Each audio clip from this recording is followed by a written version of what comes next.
तो दोस्तों शुरुआत करते हैं live up to name part 3 की।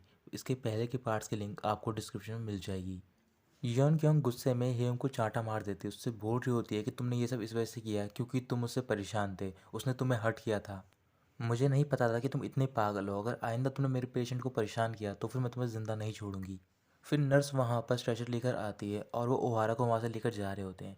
ओहारा यनकुंग से बोल रही होती है कि तुम्हारे बॉयफ्रेंड ने कुछ भी गलत नहीं किया है, बट यनकुंग उसकी बात को इग्नोर कर देती है और वहाँ पर जो पुलिस ऑफिसर आए होते हैं वो हेम को वहाँ से पकड़ कर ले जा रहे होते हैं। ओहारा को रूम में ले जाने के बाद डॉक्टर उसकी फिंगर्स पर कुछ लगा रहे होते हैं, तभी वो देखते हैं कि उसकी फिंगर्स पर कुछ पॉइंट होते हैं और वहाँ पर ब्लड स्टेन लगे हुए होते हैं। तभी यन क्योंग वहाँ पर एक हॉल्टर मॉनिटरिंग सिस्टम मंगाती है ताकि वो ओहरा का चेकअप कर सके। पुलिस ऑफिसर हेम के हाथ पर हैंडकफ्स लगा देते हैं, तो फिर वो पूछ रहा होता है कि आप ये सब क्यों कर रहे हो। फिर वो ऑफिसर बता रहे होते हैं कि तुमने उस लड़की को मारने की कोशिश की है। हेम बोल रहा होता है कि मैं सिर्फ एक्यूपंक्चर की प्रैक्टिस कर रहा था। फिर ऑफिसर बोलता है यही तो तुम्हारी गलती है कि तुमने पेशेंट को मारने की गलती की, वो भी इस नीडल से। यन क्योंग डॉक्टर के साथ ओहारा की हालत चेक कर रही होती है, तो फिर उन्हें पता चलता है कि ओहारा को कार्डियक अरेस्ट आया था। डॉक्टर खुश हो रहा होता है और वो यन क्योंग से बोल रहा होता है तुमने अभी एक ऐसे पेशेंट को बचाया जिसे कि कार्डियक अरेस्ट आया था। यन क्योंग याद कर रही होती है कि ह्यूम ने उससे बोला होता है कि उस लड़की को उसने ज़िंदा करा है, बट वो उसकी बात का यकीन नहीं करती है। फिर यन क्योंग सेक्रेटरी रूम में जाती है और वहाँ पर वो रिकॉर्डिंग चेक कर रही होती है। जब वो रिकॉर्डिंग देख रही होती है तो फिर वो सरप्राइज हो जाती है क्योंकि जो हेम होता है वो एक्यूपंक्चर से ओहारा को ठीक कर रहा होता है। हेम पुलिस स्टेशन पहुंच जाता है और वहां पर वो आसपास की हालत देखकर डर जाता है। फिर वो ऑफिसर से बोल रहा होता है कि आप हॉस्पिटल में कॉल कर सकते हो क्योंकि मैंने कुछ भी नहीं किया है इस प्लेस में आने के लिए। ऑफिसर उसकी बात नहीं सुनता और वो उससे पूछ रहा होता है तुम्हारा क्या नाम है। हेम बोल रहा होता है कि मेरा लास्ट नेम हेव है और फर्स्ट नेम इम है। फिर वो उसकी एज पूछता है तो फिर वो अपनी एज बताता है 30। ऑफिसर बोल रहा होता है कि तुम बहुत ज़्यादा बूढ़े दिखते हो, बट तुम बोल रहे हो तुम्हारी एज 30 है। फिर वो उसे उसका आईडी मांग रहा होता है। आईडी मांगने के लिए ऑफिसर अपना हाथ आगे करता है तो फिर हेम उसके हाथ को पकड़ लेता है। इसके बाद वो ऑफिसर को एक लकड़ी का पीस देता है जिस पे कि एक नाम लिखा होता है और वो नाम होता है हेम। ऑफिसर को गुस्सा आ रहा होता है और बोल रहा होता है कि मैं वैसे ही बहुत बुरी हालत में हूँ और तुम मुझे परेशान कर रहे हो। तभी अचानक से उसके स्टमक में दर्द होने लग जाता है और वो वहाँ से चला जाता है। हेम याद कर रहा होता है कि जब वो जोशन डायनेस्टी में होता है तो फिर वहाँ पर पनिशमेंट के लिए उसे फ्लॉट करा जाता है। फिर वो अपने आसपास की जगह देख रहा होता है। तभी स्टेशन में दो आदमी आते हैं, उनमें से एक आदमी काफ़ी बूढ़ा होता है और वो दूसरा आदमी से लड़ रहा होता है। जो यंग आदमी होता है वो बोल रहा होता है कि जो तुम्हारे हाथ में लकड़ी है वो बिल्कुल रियल है और इसे वियतनाम से लाया गया है।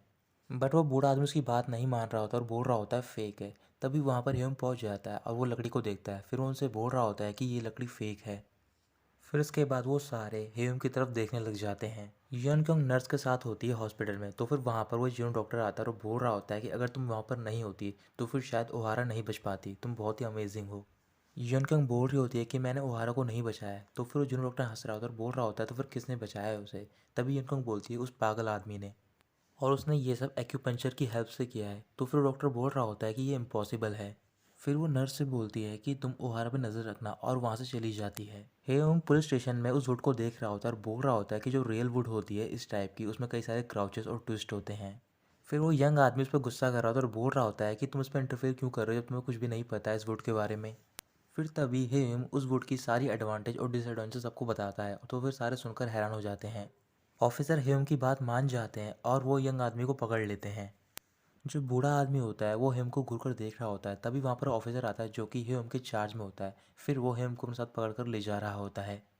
इसके बाद वो उसे जेल में बंद कर देता है। तो फिर हेम याद कर रहा होता है कि जब ऑफिसर उसे हैंडकफ पहना रहा होता है तो फिर उसने उसकी पल्स चेक की होती है।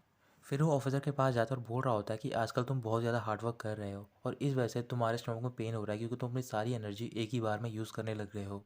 तभी वो ऑफिसर अचानक से हेम के करीब जाता है और बोल रहा होता है कि तुम्हें ये सब कैसे पता। हेम मुस्कुराने लग जाता है। फिर वो ऑफिसर हेम को अपने साथ एक रूम में लेकर जाता है और वहाँ पर हेम उसका इलाज कर रहा होता है। ऑफिसर बोल रहा होता है कि अगर कुछ गलत हो गया तो फिर मैं तुम्हें मार दूंगा। तो फिर हेम बोल रहा होता है तुम्हें चिंता करने की कोई ज़रूरत नहीं है। फिर वो एक एक करके अपनी नीडल्स निकालता है, उसकी बॉडी में लगा रहा होता है। तभी उस रूम में यनकुंग पहुंच जाती है। फिर वो उसकी ज़मानत कराती है, अपने साथ बाहर लेकर जाती है। ऑफिसर ने यनकुंग को बताया होता है कि इसके पास ना ही आइडेंटिफिकेशन है और ना ही मोबाइल फ़ोन है, और हमने उसके फिंगरप्रिंट के रिकॉर्ड भी चेक करे हैं बट उसके फिंगरप्रिंट्स नहीं मिले हैं हमें। यनकुंग हेम से बोल रही होती है कि तुम पागल तो नहीं हो, क्या तुम सुरेंडर हो। हेम बोल रहा होता है कि तुम मेरे बारे में ऐसे कैसे सोच सकती हो, मैं जोशन का बहुत ही अच्छा डॉक्टर हूँ। यनगंग पूछ रही होती है कि तुमने एक्यूपंक्चर कहाँ से सीखा है। तो फिर वो उसे बता रहा होता है कि ये सब मैंने अपने टीचर से सीखा है। फिर वो यनकुंग से बोल रहा होता है, मुझे नहीं पता कि मैं यहाँ पर कैसे आया, बट मैं जोशन में रहता था और वहाँ पर मैंने कई सारे पेशेंट का इलाज किया है। बट यनकुंग वहाँ से जाने लग जाती है। तो फिर ह्यूम बोल रहा होता है कि तुम्हारे अंदर मैनर्स नहीं है, मैं तुमसे बात कर रहा हूँ और तुम मुझे इग्नोर करके जा रही हो। यनकुंग को गुस्सा आ जाता है और वो रुक जाती है। फिर वो ह्यूम से बोल रही होती है, मुझे नहीं पता कि तुमने एक्यूपंक्चर कहाँ से सीखा है, बट तुम्हें पता भी है एक्यूपंक्चर कितना मुश्किल होता है और तुम किसी पेशेंट को मार भी सकते हो। और अगर आइंदा मैंने तुम्हें किसी पेशेंट पे एक्यूपंक्चर अप्लाई करते हुए देख लिया तो फिर मैं तुम्हें खुद पुलिस स्टेशन लेकर जाऊंगी। फिर वो उसे कुछ मेडिसिन और बैंडेज देती है उसकी चोट पर लगाने के लिए और बोल रही होती है कि कल तुम हॉस्पिटल आ जाना दोबारा चेकअप कराने के लिए। हेम बोल रहा होता है कि तुम मुझसे नफरत करती हो और जब मैं तुमसे मिलता हूँ तो फिर तुम मुझ पर गुस्सा करती हो, तो फिर तुम ऐसे कैसे बिहेव कर रही हो मेरे साथ। फिर यूनकिंग बोलती है कि तुमने मुझसे कहा था कि मुझे रिस्पॉन्सिबिलिटी लेनी चाहिए और वैसे भी तुम मेरे पेशेंट की वजह से हर्ट हुए हो। इसके बाद यूनकिंग वहाँ से चली जाती है। हेम अकेला घूम रहा होता है और बोल रहा होता है कि लड़की बहुत ही बुरी है, उसने मुझसे पूछा भी नहीं कि मेरे पास कोई जगह है रहने के लिए या फिर नहीं। फिर कुछ देर बाद वो एक सोसाइटी में पहुंच जाता है और वहाँ पर वो घर में घुसने की कोशिश कर रहा होता है, बट वो नहीं घुस पा रहा होता। यन क्योंग अपने ग्रैंडपा के घर पर होती है और वहाँ पर वो अपने डॉग से बात कर रही होती है। तभी वहाँ पर उसके ग्रैंडफादर पहुँच जाते हैं और ये वही आदमी होते हैं जो कि पुलिस स्टेशन में हेम से मिले होते हैं। फिर उसके ग्रैंडफादर बोल रहे होते हैं कि तुम डॉग के बारे में चिंता करती हो, बट तुम अपने बूढ़े ग्रैंडफादर के बारे में चिंता नहीं करती हो। यंगंग बोल रही होती है कि आप डॉग को ग्रीसी फूड मत दिया करो, ये इसकी हेल्थ के लिए अच्छा नहीं है, और ये कहकर वो वहाँ से चली जाती है। बाहर पहुंचने के बाद यंगकोंग याद कर रही होती कि बचपन में जब वो अपने ग्रैंडफादर के साथ खेलती थी तो फिर वो उनकी नीडल्स देखकर बहुत खुश हो जाया करती थी। इसके बाद यंगकोंग वहाँ चली जाती है। कुछ देर बाद उसी गली में हेम पहुंच जाता है, उससे बाथरूम आ रही होती है। वहीं पास में उसे एक जगह दिखाई देती है और वहाँ पर वो बाथरूम करने लग जाता है। तभी वहाँ पर यंगकोंग के ग्रैंडफादर पहुंच जाते हैं। यंगकोंग हॉस्पिटल में होती है तो वो जो उसके सीनियर डॉक्टर होते हैं वो उससे बोल रहे होते हैं कि तुम ओहारा के बारे में किसी को पता मत चलने देना कि उसका किसने इलाज किया है। मैंने पता किया है कि जिसने उसका इलाज किया था ना ही उसके पास आईडी है और ना ही कोई लाइसेंस है। अगर ये बात उसके गार्जियन या फिर चेयरमैन को पता चल गई तो फिर हमारे लिए मुसीबत खड़ी हो जाएगी। यनकुंग वहाँ चली जाती है। जब वो बाहर पहुँचती है तो फिर वहाँ पर नर्स उससे बोल रही होती है कि ओहारा ने तुमसे एक फ़ेवर मांगा है। वो बोल रही होती है कि तुम्हें किसी को नहीं बताना है कि ओहारा का किसने इलाज किया है। तभी वो ओहारा से मिलने के लिए जाती है और वहाँ पर उसके रूम में उसके पेरेंट्स होते हैं। तो फिर जो उसके फादर होते हैं वो यनकुंग को थैंक यू बोल रहे होते हैं और कह रहे होते हैं कि आज आपने ओहारा की जान बचाई है और मैं ज़िंदगी भर नहीं भूलूंगा ये एहसान। इसके बाद ओहारा के फादर उसकी मॉम को डांट रहे होते हैं और बोल रहे होते हैं, क्या तुम हमारी बेटी का ख्याल भी नहीं रख सकती हो? पहले तुमने बचपन में इसे किसी और को दे दिया रेस करने के लिए, और जब ये बड़ी हुई तो फिर तुम उसका ख्याल नहीं रखती थी, तब भी तुम घर में इसे अकेला छोड़कर चली जाती थी अपने बिजनेस के लिए। यूएन किंग ओहारा की ओर देख रही होती है। फिर वो उसके पेरेंट्स को वहाँ से बाहर भेजती है। हेम यूएन किंग के ग्रैंडफादर के साथ होता है तो फिर वो देखता है कि उनके क्लिनिक का नाम हेमिंसो होता है और वो उनसे पूछ रहा होता है कि यहाँ पर लोग एक्यूपंक्चर करते हैं। यूएन किंग के ग्रैंडफादर हाँ बोलते हैं। फिर वो हेम को अपने साथ अंदर लेकर जाते हैं। घर के अंदर पहुंचने के बाद उसके ग्रैंडफादर बोल रहे होते हैं कि मैं तुम्हें कुछ ब्लैंकेट देता हूँ और तुम आज रात के लिए यहाँ पर रुक सकते हो। तभी हेम के पेट से आवाज़ आ रही होती है क्योंकि उसे भूख लग रही होती है। तो फिर ग्रैंडपा उसे खाना देते हैं और वो उससे बोल रहे होते हैं, तुम्हारी किस्मत काफ़ी अच्छी है क्योंकि आज बोकमान ने खाना नहीं खाया है। बोकमान उनके डॉग का नाम होता है। तो फिर हेम बोल रहा होता है कि आप मेरी तरफ से बोकमान को थैंक यू बोल देना। खाना खाने के बाद वो मेडिसिन खा रहा होता है और वो याद कर रहा होता है यूनकोंग ने उससे बोला होता है कि मैं एक डॉक्टर हूँ, मेरी रिस्पॉन्सिबिलिटी है तुम्हारे लिए। अगले दिन हॉस्पिटल में यूनकोंग से एक लड़का मिलने के लिए आता है। उस लड़के का नाम होता है यू जेहा। फिर यूनकोंग जेहा के साथ जाती है बात करने के लिए और उससे पूछ रही होती है, क्या तुम एयरपोर्ट से यहाँ पर डायरेक्ट आए हो, घर पे नहीं गई तुम अपने? जेहा बोल रहा होता है कि मैं तुम्हें और हॉस्पिटल को देखना चाहता था। हेयम जब सुबह उठता है तो फिर उसने कपड़े नहीं पहन रखे होते और वहाँ पर उसके ग्रैंडफादर के साथ दो और लोग आते हैं जो कि उनकी हेल्प करते हैं उनके काम में। तो फिर उनमें से एक फीमेल होती है और जैसे ही वो हेम को देखती है तो फिर वो चिल्लाना स्टार्ट कर देती है। फिर वो अपने कपड़े पहनता है और यूनकोंग के ग्रैंडफादर से मिलने के लिए जाता है। वहाँ पर हेम को बुकमान दिखाई देता है, यानी कि उनका डॉग। तो फिर उसके पास जा रहा होता है। यूनकोंग के ग्रैंडफादर बोल रहे होते हैं, तुम उसके पास मत जाओ, जब भी कुछ स्ट्रेंजर जाता है तो फिर वो उसे काट खाता है। हेम डॉग के पास जाता है और वो डॉग उसे कुछ भी नहीं करता। फिर वो उससे उसका नाम पूछ रहा होता है। ग्रैंडफादर बताते हैं कि इसका नाम बुकमान है। हेम बोल रहा होता है, ये तो बहुत ही अच्छा नाम है। फिर उसे याद आता है कि रात को उसने बुकमान का खाना खाया था। तभी वो देखता है कि वहाँ पर एक बर्तन में वही खाना रखा होता है जो कि उसने रात को खाया होता है। और ये देखकर वो चिल्लाने लग जाता है। यॉनकों के ग्रैंडफादर घर के अंदर जाते हैं और वो हेम के कपड़े चेक कर रहे होते हैं। फिर उन्हें वहाँ पर वो टूल बॉक्स मिलता है और उसे देखकर वो हैरान हो जाते हैं और बोल रहे होते हैं कि ये कैसे हो सकता है, ये टूल बॉक्स यहाँ पर कैसे आया। जिस हॉस्पिटल में यॉनकोंग काम करती है तो फिर वहाँ पर जो उनका डायरेक्टर होता है वो हॉस्पिटल में आता है और वहाँ पर कई सारे रिपोर्टर भी आए होते हैं जो कि उनका इंटरव्यू ले रहे होते हैं।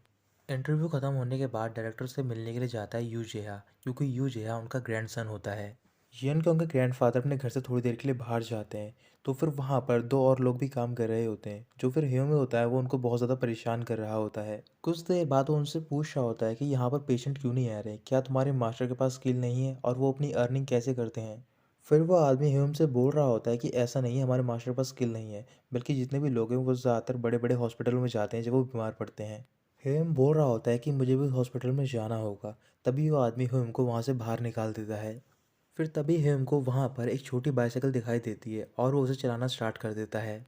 जो हॉस्पिटल होती है उनकी दो ब्रांच होती हैं, तो फिर उनमें से जो एक छोटी ब्रांच होती है वहाँ पर एक और अलग डायरेक्टर होता है। तो फिर उसने वो रिकॉर्डिंग देख ली होती है जिसमें हेम उस लड़की का इलाज कर रहा होता है। फिर वो अपने पास यनकुंग को बुलाता है और उसे डांट रहा होता है।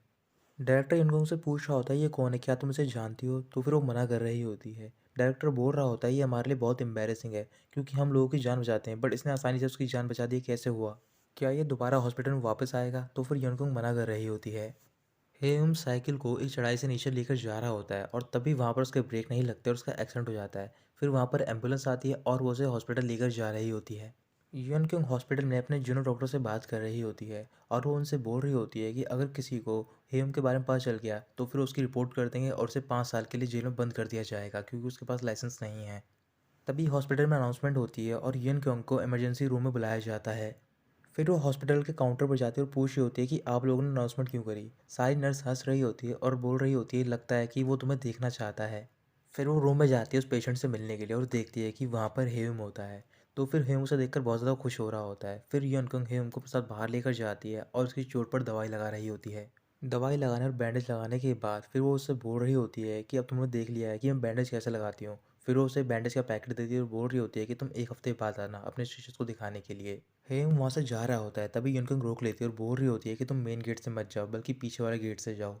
ये कहकर वो वहाँ से जा रही होती है तो फिर हेम उससे रोक लेता है और उससे बोल रहा होता है तुम गुस्सा क्यों हो, मैंने ऐसा क्या किया है। मैंने तुमसे प्रॉमिस किया था कि मैं तुमसे मिलने के लिए आऊँगा और मैं यहाँ पर आया हूँ। यनगंग बोल रही होती है मुझे पता है कि तुम यहाँ पर एम्बुलेंस में आए और तुम्हें पता भी है कि एम्बुलेंस का क्या मीनिंग होता है, वो मजाक के लिए नहीं होती है। और तुमने सबसे झूठ क्यों बोला कि तुम मेरे बॉयफ्रेंड हो। इसके बाद हेम उससे ओहारा के बारे में पूछ रहा होता है। यनगंग बोल रही होती है कि तुम मेरे पेशेंट के बारे में क्यों पूछ रहे हो, मैंने तुमसे बोला था कि तुम मेरे पेशेंट से दूर रहो। इस टाइम पर मैं बहुत ज़्यादा परेशान हूँ और मैं अपने पेशेंट को बताना चाहती हूँ बट तुम मुझे परेशान कर रहे हो बार बार यहाँ पर आकर। मैं नहीं जानना चाहती तुम्हारे बारे में कि तुम कौन और क्या करते थे, बस मैं यही चाहती हूँ कि तुम यहाँ से चले जाओ। ये कहकर वो वहाँ से चली जाती है। फिर कुछ देर बाद हेम एक जगह बैठ जाता है और अपने पैर पर बैंडेज लगा रहा होता है, क्योंकि उसके पैर पे एक बहुत बड़ा कट लग गया होता है। तभी वो देखता है कि वहीं पास में से एक लड़की गुजर रही होती है और वो लड़की होती है ओहारा। ओहारा उसके पास जाते उसकी चोट पर बैंडेज लगा रही होती है। फिर वो उससे पूछ रही होती है कि तुम किसकी वजह से हर्ट हुए हो। फिर वो बता रहा होता है कि मैं किसी से मिलने जा रहा था, इस वजह से मैं हर्ट हुआ हूँ। बैंडेज लगाने के बाद हेम मुझसे पूछ रहा होता है कि बॉयफ्रेंड का क्या मतलब होता है। ओहारा चौंक जाती है और बोल रही होती है तुम्हें नहीं पता बॉयफ्रेंड का क्या मतलब होता है और तुम सबसे बोल दिया कि तुम यन गंग के बॉयफ्रेंड हो। ओहारा बोल रही होती है बॉयफ्रेंड का मतलब होता है लवर। तभी हेम देखता है कि वहाँ पर यनक्योंग आ जाती है। फिर वो उसे देखकर छुपने लग जाता है। यनक्योंग ओहारा को देख लेती है और उसके पास जाते है उससे बात करने के लिए। यनक्योंग ओहारा से बोल रही होती है कि बाहर ऐसे बहुत से लोग हैं जो अपनी सर्जरी नहीं करवा पाते क्योंकि उनके पास पैसे नहीं होते हैं और वो अपनी फैमिली के साथ प्रीशियस टाइम स्पेंड करना चाहते हैं। मुझे पता है कि तुम सर्जरी नहीं करवाना चाहती हो बट मैं अपना प्रॉमिस नहीं तोड़ूंगी, मैं तुम्हें बचा कर रहूँगी। ये कहकर वो वहाँ से चली जाती है। हेम याद कर रहा होता है जब वो जोशन डायनेस्टी में होता है तो फिर लड़की के कान में कुछ बोलने के लिए गया होता है। उसने बोला होता है कि तुम थोड़ी देर वेट करो, मैं तुम्हें बचाने के लिए आ जाऊँगा।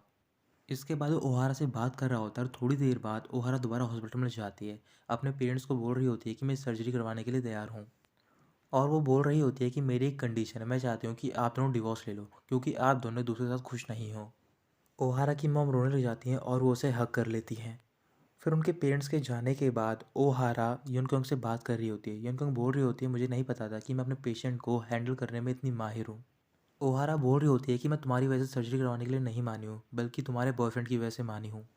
जब वहाँ पर ओहारा बैठी होती है तो फिर हेम ने उससे बोला होता है क्या तुम्हें पता है कि डॉक्टर बनने का टफेस्ट पार्ट क्या है। तुम कैपेबल हो और तुम में स्किल भी है बट फिर भी तुम किसी की जान नहीं बचा पाओ। जिस वर्ल्ड से मैं आया हूँ वहाँ पर मैं कई सारे लोगों को नहीं बचा सकता हूँ बट कुछ लोग हैं जिन्हें कि मैं बचा सकता हूँ और मैं उन्हें बचाना चाहता हूँ। हमारे वर्ल्ड में मशीन और ये सब मेडिसिन नहीं है जो कितनी एडवांस है, इस वजह से वहाँ पर ज़्यादातर लोगों की जान नहीं बच पाती है। जब कभी भी मैं अपने एक पेशेंट को नहीं बचा पाता हूँ तो फिर उस दिन मैं नहीं सो पाता हूँ। उस टाइम पर ऐसा लगता है कि ये सारी मेरी गलती है और मुझे मर जाना चाहिए। बट जो डिसीज़ होता है वो तभी ठीक होता है जब पेशेंट की इच्छा हो। डॉक्टर सिर्फ पेशेंट की हेल्प करते हैं कि वो अपनी बीमारी से फाइट कर सके। ये तो पेशेंट पे डिपेंड करता है कि वो जीना चाहता है या फिर नहीं। ओहारा यनकुंग से पूछ रही होती है क्या वाकई में तुम्हारा बॉयफ्रेंड जोशन डायनेस्टी का डॉक्टर है, तो फिर वो कुछ भी नहीं बोलती है। हेम हॉस्पिटल के बाहर होता है और वहाँ पर उसे येलो कलर की एक लाइन दिखाई देती है और वो उसे फॉलो करने लग जाता है। बट वो लाइन सर्कल में होती है। जो यू जेहा के ग्रैंडफादर होते हैं वो रिकॉर्डिंग देख रहे होते हैं हेम की, और वो अपने आदमी से बोल रहे होते हैं तुम्हें पता लगाना है कि ये आदमी कौन है और कहाँ से आया है। रात को यनकुंग कहीं जा रही होती है और वो बोल रही होती है कि वो आदमी कौन है, उसने मेरे पेशेंट को ही मना लिया। तभी हेम यनकुंग को देख लेता है और वो हॉस्पिटल के अंदर जा रहा होता है। तभी वहाँ पर यू जेहा आता है यनकुंग के पास और उसे फ्लावर्स दे रहा होता है। ये सब देखकर हेम उदास हो जाता है और वो वहीं पर खड़ा हो जाता है। फिर वो देख रहा होता है कि यनकुंग यू जेहा के साथ बहुत ज़्यादा खुश है। इसके बाद यनकुंग के पास डॉक्टर का कॉल आता है और उसे बता रहे होते हैं कि हॉस्पिटल में एक पेशेंट है जिसकी हालत बहुत ज़्यादा सीरियस है। हेयम बाहर आ गया होता है तो फिर वो देख रहा होता है कि हॉस्पिटल के बाहर पेशेंट आता है, उसका एक्सीडेंट हुआ होता है। फिर वो याद कर रहा होता है कि यनकुंग जब भी कार एक्सीडेंट का कोई पेशेंट देखती है तो फिर उसके हाथ पर कांपने लग जाते हैं। तभी वहाँ पर जिया आता है तो फिर हेम उसके पास जाता है, पूछ रहा होता है कि वो लड़की कहाँ पर जो तुम्हारे साथ थी। फिर वो उसे बता रहा होता है क्या तुम यनकुंग के बारे में बात कर रहे हो, वो हॉस्पिटल के अंदर गई है क्योंकि उसके पास एक पेशेंट आया है। जेहा उससे पूछ रहा होता है कि तुम कौन हो, तो फिर हेम उसे कुछ भी नहीं बताता और वो भी हॉस्पिटल के अंदर चला जाता है। जब वो वहाँ पर पहुँचता है तो फिर वो देखता है कि यन क्योंग हॉस्पिटल में पेशेंट के पास खड़ी होती है, उसके हाथ पर काँप रहे होते हैं। वहीं पास में कुछ लोग पेशेंट को ला रहे होते हैं और उसके सीने में एक लोहे की रॉड लगी हुई होती है और ये सब हेम देख लेता है। तभी वो यन के पास पहुँच जाता है और वो सरिया हेम को लग जाता है। अचानक से हेम और यनकुंग दोनों वहाँ से गायब हो जाते हैं। जब हेम को होश आता है तो फिर वो देखता है कि वो यनकुंग के साथ लेटा होता है और वो दोनों जोशन डायनेस्टी में होते हैं। कुछ देर बाद यनकुंग को होश आता है और वो देख रही होती है उसके सामने हेम होता है। हेम को वहाँ पर एक टाइगर दिखाई देता है जो कि उनकी ओर बढ़ रहा होता है, और जो यनकुंग होती है वो टाइगर की ओर जा रही होती है क्योंकि उसे नहीं पता था उसके पीछे टाइगर है। और हेम भी यनकुंग के करीब जा रहा होता है, उसे रोकने की कोशिश कर रहा होता है, बट यनकुंग को लग रहा होता है कि वो उसके करीब जा रहा है ताकि उसका रेप कर सके। फिर वो ज़बरदस्ती यनकुंग को पकड़ता है और उसे लेकर वहाँ से भागने लग जाता है।